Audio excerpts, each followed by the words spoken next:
สบายดีเด้อพี่น้องเด้อวันนี้บ่ได้เข้าป่าแล้วแต่สิมาเห็ดก้อยแหลนกินตัวนี้โคตรใหญ่เลยตัวนี้2 โลครึ่งเนาะตัวนี้เอาสิเอาห่างตัวนี้มาเห็ดก้อยแล้วก็ตัวเหลือนั้นเอาสิคั่วกินเนาะพี่น้องก็ได้ไล่เดือนแล้วเอาไปได้กินนะก้อยแหลนเนาะเอาสิเผาก่อนก็มีหลายท่านเนาะสงสัยว่าแหลนกับตัวเหี้ยด้วยว่าตัวเงินตัวทองมันต่างกันนะมันต่างกันก็คือตัวแหลนนี่มันจะมีสีแบบนี้จะมีสีจะเป็นสีเหลืองแบบนี้ปนแบบนี้เป็นแบบนี้เนาะส่วนนี้จะเป็นตัวแหลนนะพี่น้องมันจะเป็นตัวแหลนแล้วเนี่ยดูข้างหลังนี่มันจะเป็นสีนี้เลยหมดเลยเนาะมันจะมีเม็ดแต่ถ้าหากว่าเป็นตัวเงินตัวทองหรือว่าเป็นตัวเหี้ยเนาะข้างหลังนี่มันจะดำแล้วก็มันจะมีลายสีขาวแบบนี้มันจะมีลายสีขาวเดี๋ยวครับจะสีคืมรูปให้ FC ได้เบิ่งเนาะแล้วตัวนี้มันจะอาศัยอยู่ตามพุ่งไม้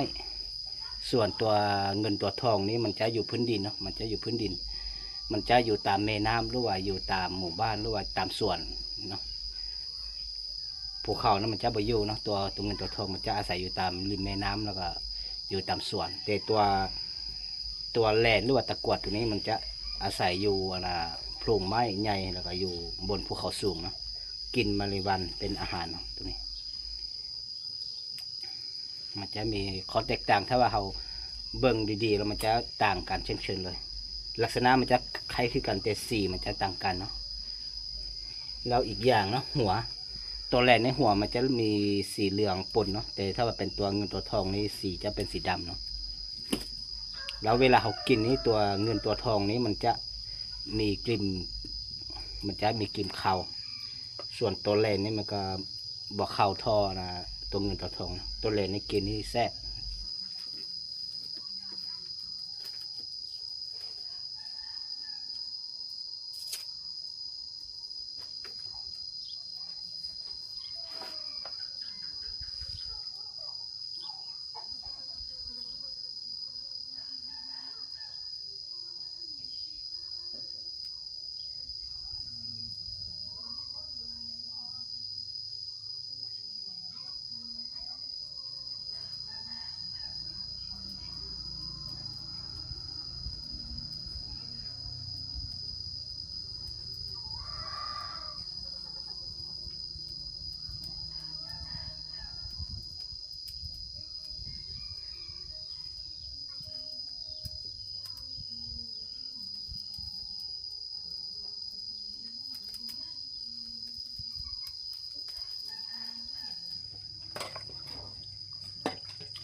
เอาหัวตัวนี้ไปให้ไอ้ดำกินดำ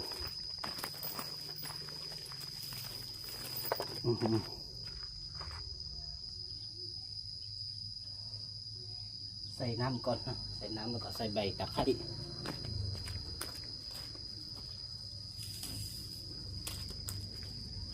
ใส่ใบให้ตัวนี้ลงไปเลยเดี๋ยวเราใส่เนื้อ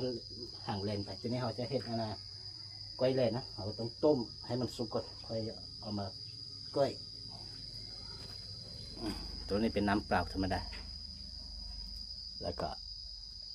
นี่เป็นแลนนะเราทาน้ำฝดก่อนน้ำเริ่มเดือดแล้วเอาแลน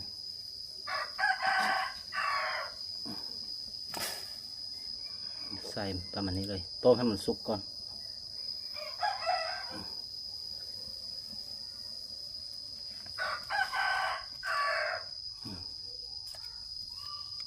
ต้มให้มันสุกแล้วค่อยเอามาซอยนะ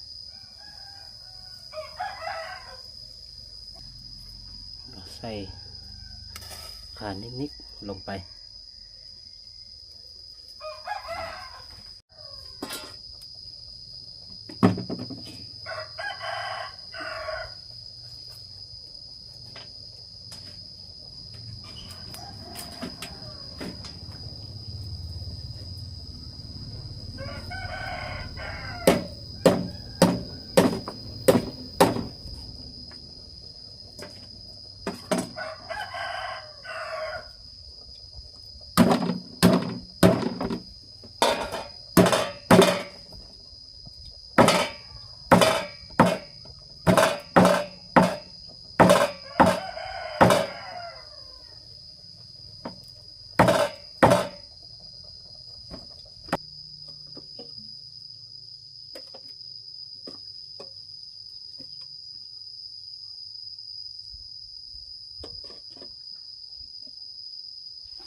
นี่เป็นเนื้อสดๆเลย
จะเอาแต่เฉพาะ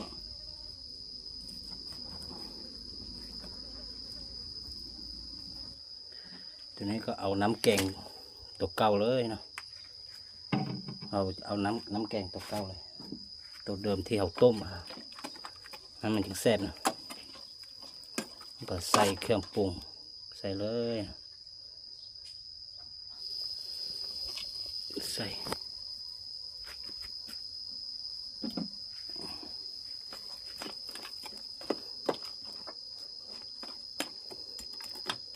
เดี๋ยวใส่ใบน้ำมะขามไปตื่มเนาะ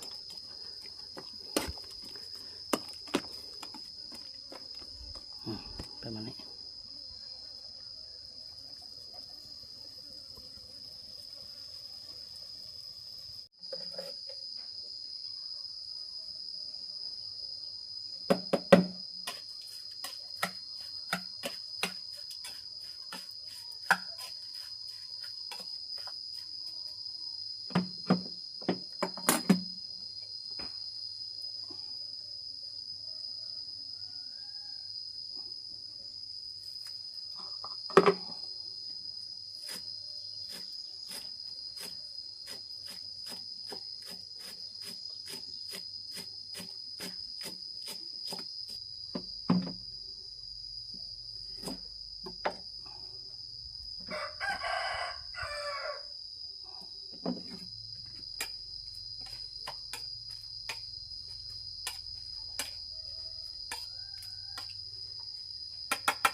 สุกแล้ว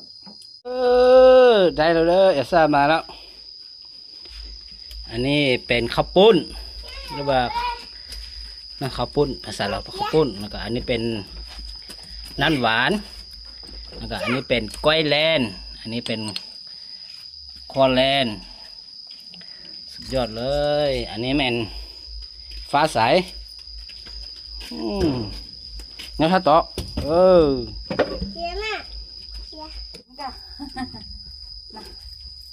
เดี๋ยวจ้ะเดี๋ยวเล่นน้องกระโปรงหน่อยโอเค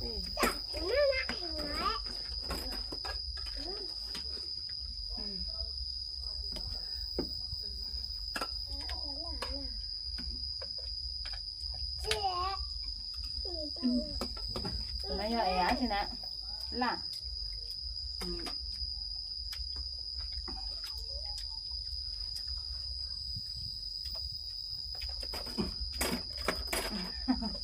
เขานอนตรงเจ็บปลังน่าอังหนอกฮะน่าอังหนอกก็จะนอนหมอก็อย่างนี้ก็อย่างนั้นที่ทำ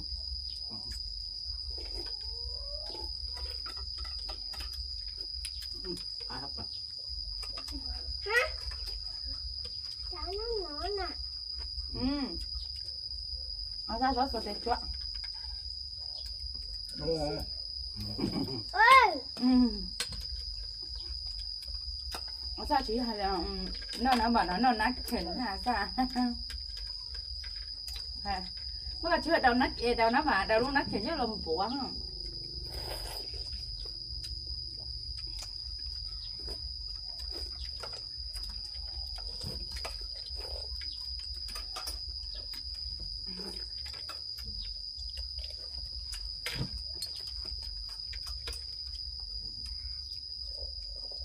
ông bữa nó cần có bao ông bữa nó cần lắm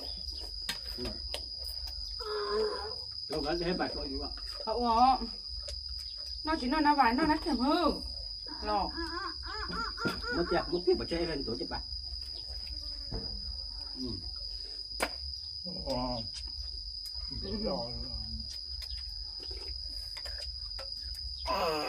Thôi chỉ nói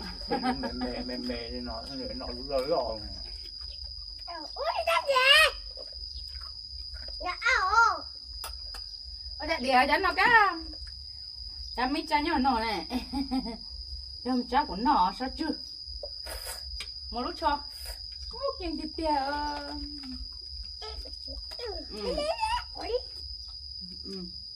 ขนมจั่ว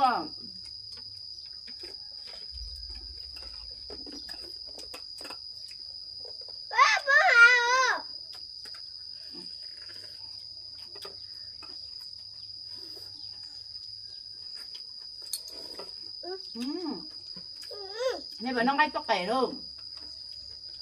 มาสั่งน้องต๊อกไก่คุณน้องขาห่อต๊อกไก่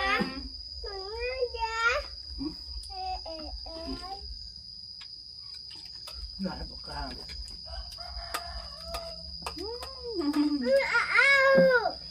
โอ้กำบุกนั่งกะกางตาเดียว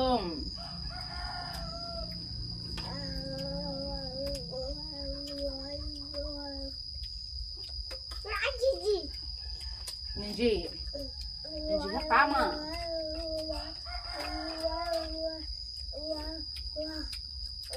โอ้ยเราต้องเยอะ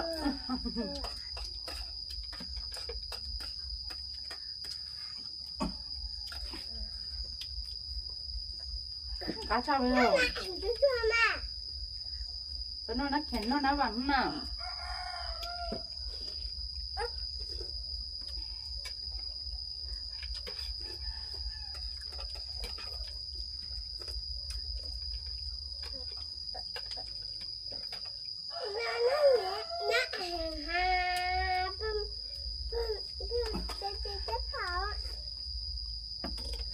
แล้วไปได้จะเป่า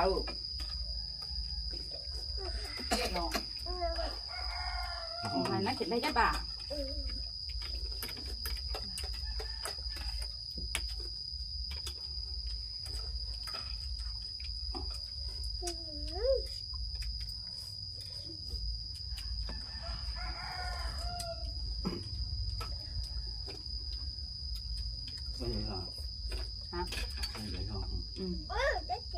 การจิตมุ่งสั่ง หน้าปากกลางเป็นภาษาเดียนั่นแต่เดียว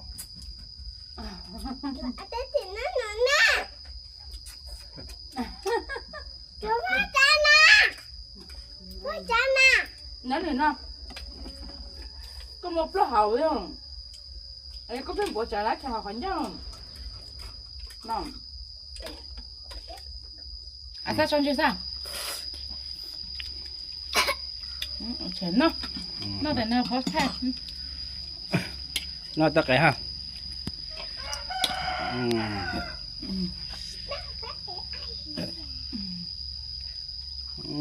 ปลา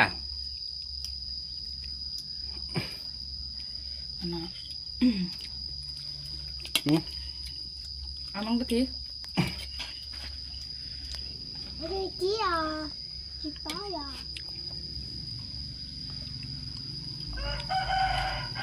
เด็กน้อยกินเผ็ด